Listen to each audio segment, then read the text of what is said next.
Hello, clip edit থেকে সুস্মিতা। কেমন আছেন সবাই? আশা করি ভালো আছেন। আজ আরও একটি ভিডিও নিয়ে এসেছি। আর আজ আমি আপনাদের দেখাবো গাছকৌটো তৈরি করা মাটির। আগে আমার কাজ দেখেছেন মাটির কালী মায়ের মুখশ্রী আমি তৈরি করেছি। আর আজ তৈরি করছি গাছকৌটো।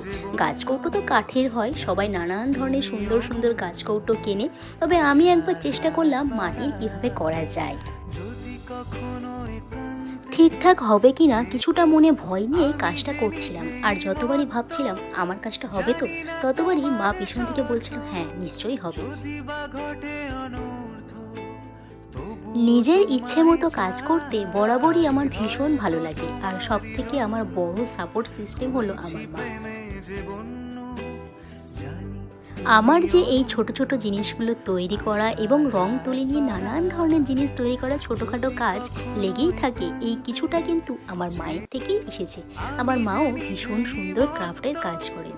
জানি না তোমার শর্ত, যদি বা ঘটে